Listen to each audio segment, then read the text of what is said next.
Olá, pessoal, sejam bem-vindos à aula 2 do módulo 8. Nós vamos falar hoje sobre enquadramentos. Enquadramento societário, enquadramento de porte, enquadramento tributário, enquadramento sindical.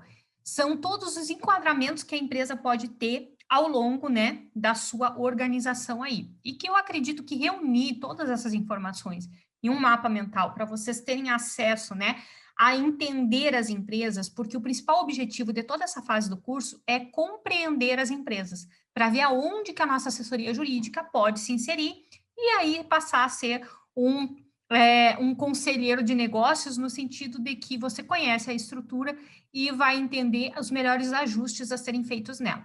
Então, vamos lá, eu vou compartilhar a tela aqui com vocês. Vamos lá, compartilhar tela. E eu vou começar então pelo enquadramento societário, tá? Nós vamos ver tudo nesta aula. Vamos lá então.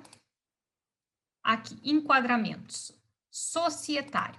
Bom, o enquadramento societário, ele basicamente ele divide a empresa em empresas que são administradas, são compostas por um único sócio, que nem seria sócio no caso, um único proprietário, e diversos sócios. E dentro desse, um único sócio tem responsabilidade ilimitada ou responsabilidade limitada ao capital da empresa.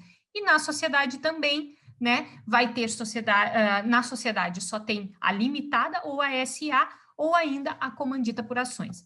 Então, as empresas individuais, que são compostas por uma única pessoa, ela sempre vai ter, excluindo a Eireli, mas aqui, empresa individual, unicamente individual, vai ter um único sócio, tem uma confusão patrimonial, a razão social é o próprio nome da pessoa, e ela pode ser uma MEI, uma ME, uma EPP. E aqui vão começar as sopas de letrinha. Mas vocês vão ver que no final elas estão todas organizadinhas aqui para vocês entenderem.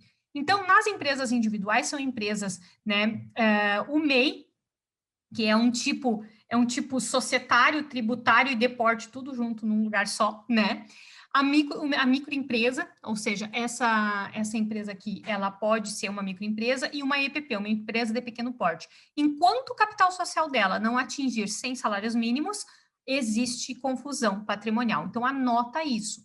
Enquanto o capital social não atingir um salário mínimo e ela não puder passar por uma EIRELI, ela vai ter confusão patrimonial. Então, esse é o maior risco de uma sociedade unipessoal, que é esse caso aqui. A empresa pode até crescer, mas ela ainda vai ter uma confusão patrimonial se ela não garantir, por meio do seu capital social, uma limitação, então, de responsabilidades. Tá? Então, esse é o principal requisito aqui, o principal ponto a ser explicado para os empresários é esse, é a confusão patrimonial. Ele sempre vai comprometer o patrimônio pessoal, seja ele advindo da empresa ou não, ele vai sempre comprometer. Já na empresa individual de responsabilidade limitada, então, é composta por um único sócio, porém, a responsabilidade limitada é limitada ao capital social da empresa, que vai ser sempre 100 vezes o salário mínimo, pelo menos, o salário mínimo nacional. Então, a constituição de uma Eireli, ela é muito melhor nesse sentido, de que você vai conseguir proteger o patrimônio do sócio que compõe essa empresa, A razão social, ela pode ser diferente, então ela vai funcionar quase como uma limitada, só que com uma pessoa só, Com essa questão de que tem que ter capital social integralizado, tá, gente? E aqui é o principal motivo, eu diria, da gente estudar isso aqui, é que se o capital, por mais que esteja escrito no contrato social, ele não estiver integralizado em 100 salários mínimos, na prática, em processos judiciais ou não, perante os órgãos públicos, ela vai sofrer uma regressão para a empresa individual e vai haver a confusão patrimonial. Vai ser estabelecida a confusão patrimonial aí entre a empresa e o sócio e a pessoa do sócio, tá? Então, o maior cuidado que a gente tem que ter aqui é para ela não retroceder de Eireli para a empresa individual, no sentido de estar com esse capital social integralizado. Ela, então, tem uma razão social diferente, ela pode ser uma microempresa, uma Eireli pode ser microempresa, desde que tenha o capital social de 100 salários mínimos, ela pode ser uma IPP, ela pode ser uma empresa de médio e de grande porte, tá? Uma pessoa só pode fazer a empresa crescer até chegar a uma grande empresa. Sociedade limitada. Então, é mais de um sócio. Tem que ter 2 pessoas ou mais. A responsabilidade é limitada à participação societária de cada um daqueles sócios dentro da empresa e não tem limitação mínima de capital. Então, às vezes a gente vê uma sociedade entre marido e mulher, né, entre cônjuges, entre pessoas, um dos sócios nunca participa, não interfere, está só com o nome lá, emprestou o nome. É justamente porque não conseguia constituir uma EIRELI, queria uma responsabilidade limitada, colocou outra pessoa junto, que daí não tem limitação de capital social. Porém, essa pessoa que está lá dentro do contrato social tem responsabilidade, sim, né? Ela pode ser uma microempresa, ela pode ser uma empresa de pequeno porte, pode ser de médio, de grande porte. Eu não coloquei, mas enfim, ela pode também. A gente pode copiar daqui e já deixar pronto aqui. Quem sabe faz ao vivo, né, gente? Então, ela pode ser uma ME, uma EPP, ela pode ter, né, um porte diferenciado, mas a principal diferença aqui é ter mais uma pessoa e não ter essa limitação do capital social. Sociedade anônima, e por que eu trago a sociedade anônima? Ah, Raquel, o curso não é só para micro e pequena empresa, mas eu vou mostrar essas 2 estruturas aqui, porque é justamente nela que eu me inspiro para estruturar todo o resto da empresa. Então, prestem atenção aqui. Sociedade anônima, ela pode, então, né, ser de capital aberto, fechado, o capital dela, ele é dividido em ações, ele não é dividido em cotas, como acontece na limitada, né? Somente as próprias ações são usadas como garantia financeira para a companhia, então é aquilo que está ali integralizado, né? Facilita a troca de sócios, essa é uma dos grandes benefícios de uma sociedade anônima, é facilitar a sociedade. Mais de 7 sócios já pode ser considerada uma sociedade anônima, né? Já pode passar para essa classificação. Investimento de capital de risco, ele é facilitado também, né? Então, as startups, elas estão passando para SA justamente por isso. E tem uma estrutura organizacional dentro da lei muito mais estabelecida, que é dividida em Assembleia Geral, Conselho Administrativo, Diretoria e Conselho Fiscal. E por que eu pintei de amarelinho aqui? Justamente para a gente prestar atenção nisso. Olha como, quando a gente analisa uma SA, ela fica muito mais clara para a gente, né? Ela tem um conselho fiscal, ela tem um conselho administrativo, ela tem uma diretoria, ela tem uma assembleia geral para deliberar determinados assuntos. Ou seja, as questões aqui, elas são muito mais discutidas, são muito mais levadas a sério, de uma forma muito mais profissional. E é justamente isso aqui que eu gostaria que vocês entendessem como a base de toda a estruturação de negócio, seja de micro, pequena, média ou grande empresa, multinacional, enfim, né? Se a gente consegue enxergar uma empresa ou organizar, mesmo que não tenha pessoas separadas, não consiga formar um conselho, algo do tipo, mas a gente entenda que é necessário haver estas discussões, a gente consegue mostrar para o empresário o quanto ele pode profissionalizar a empresa dele, justamente por trazer, né, essa estrutura organizacional para dentro da limitada.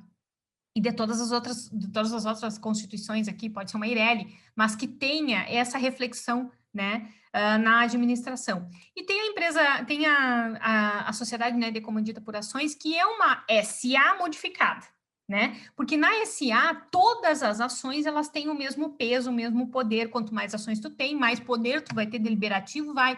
Mas aqui na comandita por ações, ela se diferencia por responsabilidade entre acionistas. Então, ela vai ter uma estrutura que algumas pessoas podem mandar mais, outras menos, e outras não podem mandar nada, conforme o nome da ação, e não a quantidade de ações. Então, essa seria a principal diferença aqui, né? Alguns têm responsabilidade ilimitada e solidária, enquanto que a atuação de outros como prestadores de recursos. Então, inclusive, porque aqui a comandita por ações, ela pode ser constituída por outras empresas. Então, daí vai responsabilidade ilimitada nesse sentido, de que vai atingir o capital, os bens, enfim, dessas outras empresas também, tá? Então, esse seria o enquadramento societário.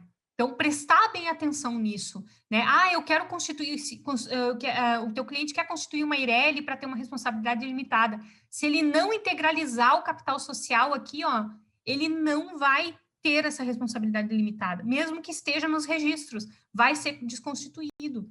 Na sociedade limitada, né, prestar atenção na responsabilidade dos sócios, eu não abri aqui, cotas de participação dos sócios, né, se tem um sócio que não é atuante, bom, chama para dizer, ó, tu pode não ser atuante, tu pode não ser administrador, mas se a administração estiver sendo feita de forma errada, se estiver havendo confusão patrimonial, se o caixa da empresa não estiver correto, se a contabilidade estiver toda misturada, vai haver desconsideração da personalidade jurídica num processo judicial. E você vai ser atingido, independente de você estar aqui só preenchendo a vaga, digamos assim, né? Então, prestar atenção nisso. Sociedades anônimas, então, eu trago muito dessa estrutura organizacional para dentro das micro e pequenas empresas, no sentido de fazer as reflexões que essas grandes corporações fazem dentro das suas assembleias gerais, conselhos e diretoria, né?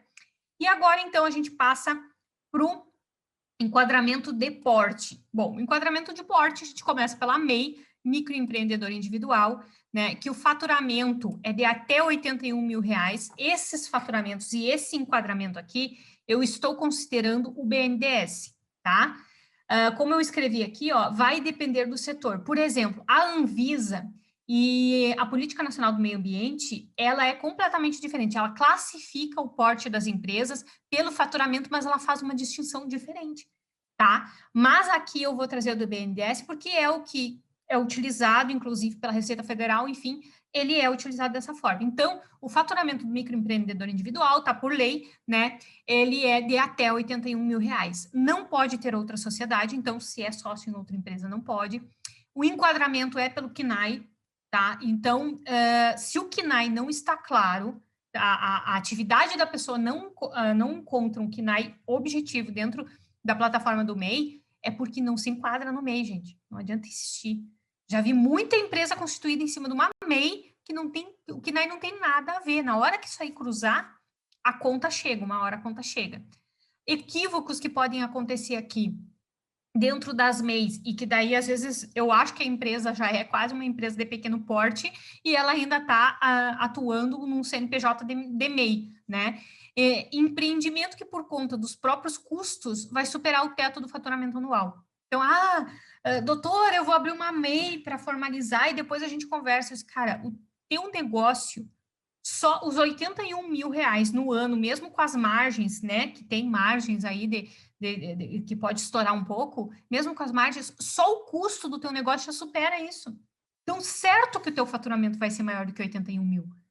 Porque, às vezes, tem empresa com 300 mil de faturamento no ano que ganha menos que uma MEI, porque a margem de lucro é diferente. Então, quando a gente fala aqui que o empreendimento, por si só, o custo dele já é maior que a MEI, já não dá para ser um MEI, né? Então, a gente tem que conversar com essas pessoas. Incompatibilidade do CNAE, né? Registra com CNAE próximo, mas não se enquadra em MEI, que é uma das preocupações. E a sociedade de fato estabelecida em cima de um MEI. Eu vou abrir uma MEI, mas eu tenho um sócio. Não, MEI e sócio não combina, gente. É microempreendedor individual. Para te chegar numa sociedade, tem que passar pelo MIE, né, pelo EIRELI, para até chegar na limitada, como a gente viu ali no porte. Então, a pessoa abre um MEI, tem sociedade de fato com outra pessoa e elas trabalham em cima daquele MEI. Uma hora, isso vai estourar, né? Então, são realidades que a gente enfrenta, que a gente tem que prestar atenção. E o regime tributário da MEI vai ser sempre o CIMEI, né? Porque, como eu digo, o MEI, ele já faz o porte societário, já faz o enquadramento societário, de porte e tributário, tudo junto numa guia só. Ela é muito simplificada, mas ela está sendo utilizada dessa forma e, às vezes, até por desconhecimento, porque as pessoas colocaram como crença, né, de que para começar uma empresa, começa com o MEI que está certo. Nem sempre, né? E elas vêm com essa crença por desconhecimento mesmo, não é porque por má fé. Aí nós vamos para a microempresa, que tem um faturamento anual de até R$360 mil, conforme BNDES. Ela pode ser uma empresa individual, pode ser uma EIRELI, pode ser uma limitada, tá? Isso aqui é porte, é tamanho da empresa, é o faturamento que define, né? Tem registro na junta comercial, diferente da MEI que não tem, ela tem um registro na junta comercial. O regime tributário pode ser simples, pode ser lucro real ou lucro presumido, tá? Uma microempresa de 360 mil reais, ela pode chegar a fazer esses enquadramentos, mas provavelmente vai ser simples aqui, né, gente? E os empregados, pelo IBGE, né, o MEI, ele pode ter só um funcionário, né? O microempreendedor, ele pode, pela indústria, pelo IBGE, esse enquadramento é pelo IBGE, pela indústria pode ter até, o setor da indústria pode ter até 19 empresários, comércios e serviços, não, aqui é até 9. Aqui é até 9. Comércio e serviços, até 9 empresários, tá? 9 funcionários. Então, a microempresa, ela é classificada basicamente pelo faturamento, até 360 mil. A partir disso, ela tem que ir para a EPP, tá? Então, aqui sim eu posso dizer que muitas e muitas e muitas empresas podem começar como microempresa. Sempre. Quase sempre uma microempresa. Porque um faturamento de 360 mil no primeiro ano de muitas atividades, ele se enquadra. Então, não tem por que começar como EPP. E alguns contadores, dependendo do tipo de empresa que estão abrindo, eles já colocam direto na EPP sem se ligar, né? Sem se ligar, não. Sem se preocupar se eles não vão estar onerando as empresas. Então, prestem atenção aqui quando vocês forem fazer uma análise da empresa, de sempre fazer uma análise junto com a contabilidade. Se não está faturando, se não está faturando, se está faturando abaixo de 360 mil, não tem por que estar classificada como uma EPP. Vamos voltar, vamos retroceder ali e passar para a ME, porque os custos tributários, eles baixam para 1/3, 1/4 do valor. Pensa, isso é sobrecarga tributária, né, gente? Então, tem que pensar nesse sentido. Uma empresa de pequeno porte, então, ela vai ter um faturamento anual de 360 mil a 4,8 milhões de reais por ano, tá? Conforme classificação do BNDES. Ela pode ser uma empresa individual, ela pode ser uma EIRELI, ela pode ser uma limitada, tá? Então, eu diria aqui que uma empresa individual já quase não se enquadraria, mas existe, tá? É possível, porque com 360 mil de faturamento dá para te integralizar um capital social de cento e poucos mil aí, né, de 100 salários mínimos. Mas, às vezes, o empresário não integraliza, e aí tá uma dica. Pode, então, olhar para essa empresa e dizer assim, olha, vamos transformar para a EIRELI? Vamos fazer uma alteração no contrato social e passar por uma responsabilidade limitada? Vai continuar sozinho e tudo mais, mas com esse teu faturamento, será que não dá para a gente compor esse capital social? É uma possibilidade. E aí você começa a mudar, né, os riscos, influenciar nos riscos, diminuir os riscos dessa empresa. Tem registro na junta comercial, obviamente. O regime tributário pode ser simples, lucro real e presumido, mas geralmente aqui fica entre simples e lucro real, tá? 360 mil a 4,8, eu diria aí que para entrar para o lucro presumido ainda não seria o indicado, mas dependendo da atividade isso pode acontecer. Empregados, né? O tamanho da empresa pelo IBGE, ele considera que de 20 a 99 funcionários é uma IPP e de 10 a 49 no comércio e serviço ela é uma IPP. Então, cuidar aqui, né, que esses enquadramentos às vezes eles mudam um pouquinho conforme o órgão, mas o que vale para a arrecadação tributária são os dados do BNDES pelo faturamento da empresa. Uma empresa de médio porte, ela vai ter um faturamento de 4,8 a 300 milhões de reais por ano, conforme classificação do IBGE. Ela pode ser uma EIRELI limitada, SA, tem registro na junta, o regime tributário, aqui muda. Aqui o regime tributário não pode ser mais o simples. Ou vai ser lucro real, ou vai ser lucro presumido. E os empregados, conforme o IBGE, ela vai ter de 100 a 499 empregados pela indústria, ou de 50 a 99 pelo comércio e serviço. Isso aqui já não se enquadra muito, tá, gente? Porque tem empresa de médio porte com menos funcionário. Por quê? Porque, por causa do uso da tecnologia. Isso aqui alterou um pouco. A tecnologia veio, né, simplificar rotinas, enfim, diminuir, né, a folha de pagamento, e aqui esse número de funcionários, às vezes, ele não se verifica na prática, mas ela é uma médio porte por causa do faturamento. E as empresas de grande porte, então, elas vão faturar aí de 300 milhões para cima, né, o céu é o limite. É uma EIRELI limitada, SA, pode ser, junta comercial, regime tributário real ou presumido, vai depender do setor, tá? E os empregados aí são empresas com muitos empregados ou, conforme eu disse, conforme a tecnologia, isso aqui na prática às vezes não se verifica, né? Mais de 500 empregados na indústria, talvez isso às vezes né, com menos funcionários, já passa, né, o faturamento já supera 300 milhões e já passa para um porte de grande empresa, tá? Então, esse aqui seria o enquadramento de porte. Todo esse material está disponível aí para vocês na aula. Vamos, então, para o enquadramento tributário. E aí, né, a gente começa. Mais uma sopinha de letra. Vamos lá. CIMEI é o regime da MEI, né, exclusivo para as MEIs, mesmo recolhimento de tributos do Simples, isento de tributos federais e não paga imposto adicional na nota fiscal. Então, esse é um dos grandes benefícios, que pode emitir quantas notas quiser, não vai pagar imposto nas notas fiscais. Ela vai pagar aquela mensalidade lá que ela tem, né, mas não paga imposto adicional na nota. O Simples Nacional, que aqui é a estrutura que mais acontece, é o que a gente mais vai ver na prática, né? Ele é aplicado para as microempresas e para as empresas de pequeno porte. O recolhimento dos tributos dele é feito pela DAS. O recolhimento do Simples, então, é feito pela DAS. Ele faz o recolhimento de todos esses impostos aqui, né? Imposto de renda, contribuição social, PIS, PASEP, COFINS, IPI, ICMS, ISS, contribuição previdenciária, tudo na mesma guia, né? Ele vai fazer esse recolhimento único. Transferência limitada de crédito de imposto. O que significa isso, né? Que as empresas, elas não conseguem creditar do ICMS proveniente de suas compras, né? Conceder crédito de uma parte do percentual do Simples Nacional do ICMS quando elas estiverem vencendo. Mas quando elas estiverem vendendo para uma empresa que está por lucro presumido, elas conseguem fazer essa compensação, mas essa compensação ela não acontece, tá? Com facilidade. As vantagens para a empresa que opta pelo Simples, né? Quais são as vantagens? Elas acontecem para as empresas que têm essas características aqui: margem de lucro média ou alta. Então, quando tem uma média de lucro baixo, vocês vão ver que é pelo lucro real, seria até o melhor indicado, né? Custos operacionais baixos, né? Boa participação das despesas com a folha de pagamento dos funcionários. Então, empresas que têm uma despesa, uma margem boa de lucro, tem bastante funcionário, e esse é uma das suas maiores contas, né, a pagar.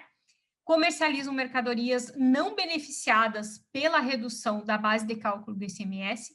Então, são empresas que não têm esse benefício, que não têm mercadoria no regime de substituição tributária, né? E seus consumidores são os clientes finais. Então, geralmente, essas empresas, elas vendem direto para o consumidor final. Quem está vendendo, quem está usando canais de distribuição que tem intermediários aí, é uma empresa que já tem um porte um pouco maior, que já vai chegar ao médio porte aí, ou que já está estourando, então ela já passa para o lucro presumido, tá? O lucro presumido é uma margem de lucro pré-fixada pela lei, né? Como o próprio nome já diz, né? E para esses dois impostos aqui,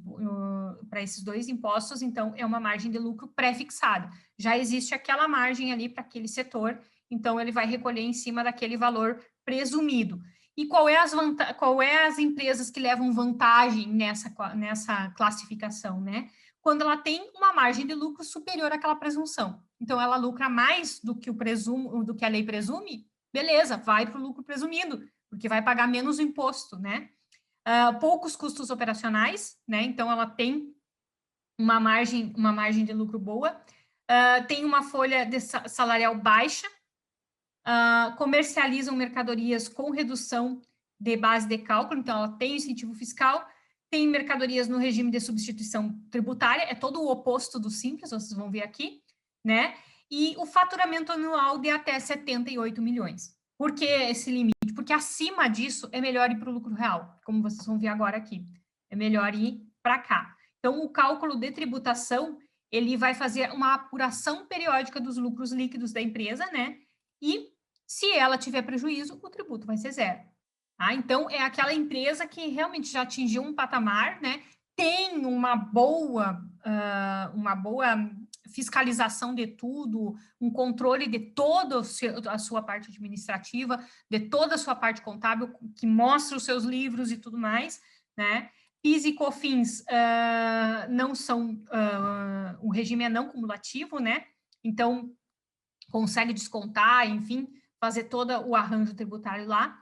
são obrigadas por lei a entrarem para o lucro real os bancos, as caixas econômicas, né? Empresas cooperativas de crédito. Então, tudo que, sinceramente, isso aqui já tem um faturamento muito maior, né? E com certeza uma margem de lucro grande. Provavelmente aqui não se enquadraria em nenhuma outra pelas regras normais, mas elas são obrigadas por lei a terem o cálculo dos impostos por lucro real. Então, corretoras, distribuidoras de títulos, de valores, né? E uma receita bruta anual superior a 78 milhões. Então, empresas com mais de 78 milhões de reais de faturamento anual, elas obrigatoriamente entram para o lucro real. Vantagens, para quais empresas é vantagem entrar para o lucro real, né? Margem de lucro baixa ou prejuízo. Então, uma empresa que trabalha com uma margem mínima, né? Custos da operação alto, com aluguéis, frete, matéria-prima, energia elétrica, então por isso a margem baixa.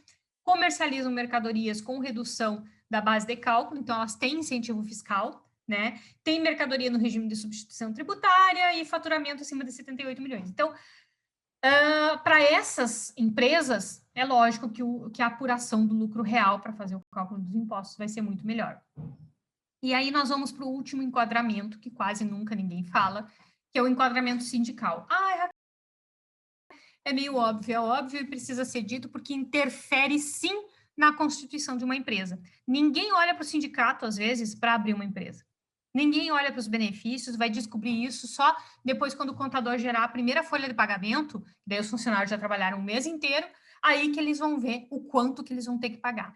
Então, quando a gente fala dos enquadramentos, a gente faz o societário, a gente faz o deporte, faz o tributário, e tem que obrigatoriamente trazer o enquadramento sindical, sim, para discussão logo de começo, para a gente ver o que nos espera lá na frente. Porque muitos dos problemas trabalhistas, de todos esses problemas que são levantados pelas empresas, eles acontecem justamente porque elas não tomaram conhecimento prévio do que precisava ser feito. Se aqui a gente trouxer todos os direitos trabalhistas que estão dentro das convenções coletivas de trabalho, fica simples entender como vai funcionar. E daí nada mais é surpresa. Então, temos que olhar sim para o sindicato patronal e para o dos empregados, tá? E aqui é mais uma dica, né? Olhar o patronal, porque às vezes o sindicato patronal do setor, né, da empresa, ele já te dá muitos benefícios. Ele dá um auxílio para a empresa, ele dá algum suporte, algum tipo de suporte, e você também tem que entender como que ele está interferindo nos dissídios, né? Será que ele age? Será que ele não age? Será que ele só espera, né, o sindicato dos empregados agir?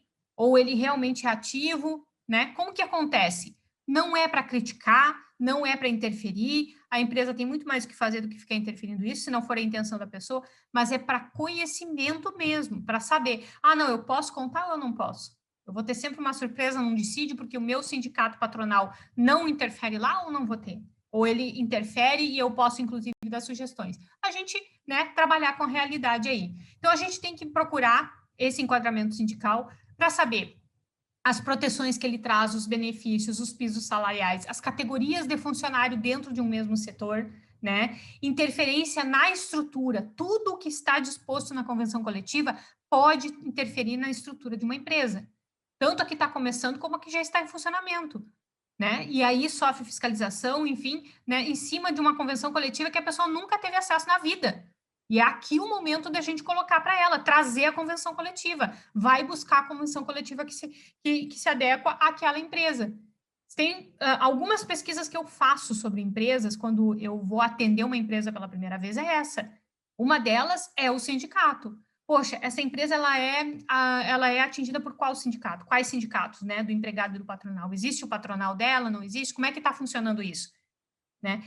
Quando o empresário chega, porque ele já me ligou, ele disse que está com problema com o funcionário, não sei o quê, quando ele chega, eu já sei qual é a convenção coletiva de trabalho que eu vou utilizar para ele. Eu mostro para ele um conhecimento que às vezes nem ele sabe de onde que surgiu aquele benefício que aquele funcionário está reivindicando. Então, né, entender como que funciona isso, porque interfere sim na estrutura, determina a viabilidade do negócio às vezes. Às vezes inviabiliza o negócio, que a pessoa tá imaginando um tipo de estrutura, tem que construir outra, tem que construir mais alguma coisa, tem que providenciar isso, vai ter que dar determinado benefício, e aí fica difícil de atuar. Então, talvez tenha que buscar mais recursos, talvez tenha que mudar a forma, trazer mais um sócio, enfim, interfere sim na constituição de uma empresa, determina a viabilidade. Analisar os dissídios, quando que são julgados, né? A jurisprudência que atinge esse setor, quais são as principais jurisprudências, os principais temas que são discutidos no judiciário e vai interferir na estruturação desse negócio, né? Tratativas, você começar a ter contato, né? Nunca esqueça de conversar com os sindicatos. Se existe o sindicato, se esse sindicato ele é ativo, se ele tem, né, uma representação social, vai lá conversar com o sindicato, manda teu cliente lá conversar com o sindicato, traz o sindicato para dentro da empresa, conversa, olha, eu vou abrir, mas eu quero estar, ó, eu sou preocupado com meus funcionários, né, com os meus colaboradores, então eu vim aqui para entender como funciona, quero uma cópia da convenção, que nem todos disponibilizam no site, nem todos têm site, nem todos têm as convenções coletivas disponibilizadas online. Agora, cada vez mais, mas muitos não tinham, né? Com a pandemia, isso mudou bastante, né? Muita coisa foi para o online, mas ainda tem sindicatos que não disponibilizam com tanta facilidade. A gente tem que ir até lá pedir, a gente tem que ligar, mandar, fazerem a cópia para a gente pagar a cópia para tirar. Gente, assim, ó, tem de tudo. Então, gente, quando a gente fala de enquadramento, olha só como é que ficou aqui. Quando a gente fala de enquadramento, é tudo isso aqui que a gente tem que pensar, né? Claro que quando a gente fala de grandes empresas, médias e grandes empresas aqui, como nós estamos focando em micro e pequenas empresas, a gente não se preocupa tanto na aplicabilidade disso, mas tem que saber que existe como que existe, para a gente trazer para as micro e pequenas empresas, para elas virarem uma média para alguma grande empresa um dia, né, gente? Então, prestem atenção, né, em todos esses enquadramentos, esse material vai ser disponibilizado para vocês, então, tenham ele como uma fonte de apoio, como um suporte, enfim, né? Deixa eu interromper aqui. Tenham essa preocupação em mostrar para o cliente, né? Todas as possibilidades do que pode acontecer ali, né? Tá bom? Então, depois tem a aula 3, que daí nós vamos, né, dar sequência nessa estruturação mais burocrática, digamos assim. Tá bom? Até mais.